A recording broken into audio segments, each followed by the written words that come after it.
म्हणून उपसा करण्यात आला. असं आहे की बोरवेल लढणारा मार्गासाठी आतापर्यंत 3 लाख ब्लासच्या वर मुरुमाचं उत्खनन झालेलं आहे. जवळजवळ 60-70 ब्लासाची त्यांनी रॉयल्टी घेतलेली आहे. मी तुम्हाला थोडं जास्त सांगतो काय, कारण माझ्याकडे 49,000 ब्लासचेच फक्त कागदपत्र आहेत.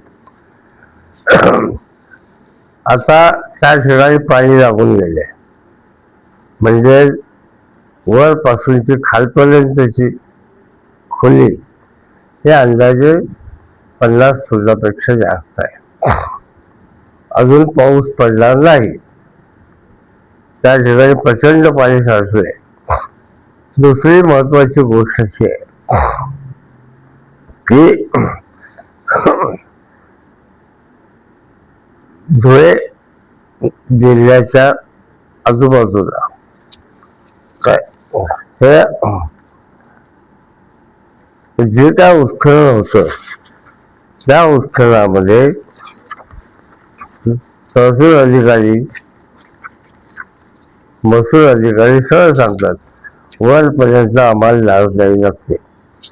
वर म्हणजे पुढे धुळ्याला कलेक्टर आणि मुंबईला महसूल मंत्री. मी महसूल मंत्र्यांना म्हटलं, काय योगायोग आहे का तुम्ही धुळ्यात आले होते आणि त्या दिवशी 7,75,00,000 रुपयाचे दंड व्याज माफ झालं. काय तर निश्चितच नाही, कारण जवळजवळ आतापर्यंत माझ्या माहितीप्रमाणे 50 कोटी रुपयाची रॉयल्टी या कंपनीने बुडवलेली आहे. आणि यात सगळ्या गौण खनिज माफियांचा संबंध हा सत्तारूढ पक्षाशी आहे. त्यामुळे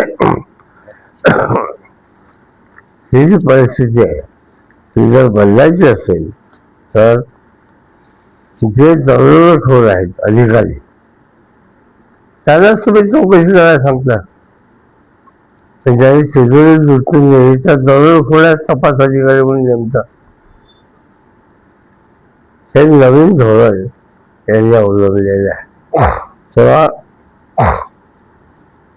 माझी तुम्हाला सगळ्यांना विनंती आहे की या सार्वजनिक हिताचा प्रश्न म्हणून आणि पर्यावरणाची हानी म्हणून या प्रश्न तळीला लावला तर यातून काही चांगला मार्ग निघू शकेल. इन्फ्रास्ट्रक्चर ही कंपनी राजस्थानची आहे. त्यांनी जवळजवळ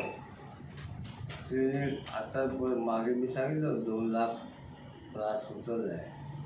आता त्यांचं इतकं वेगळंच काम चालू आहे राजस्थानजीवर की जवळजवळ 3 लाख ब्लास त्यांनी 2 खनिज घुसलेले आहे.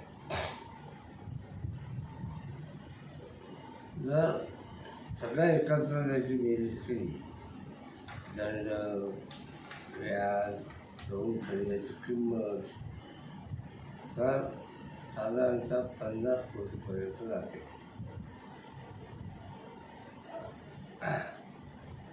राजस्थानच्या कंपनीला धुळ्यात येऊन जर परवडलं पाहिजे आणि आपल्या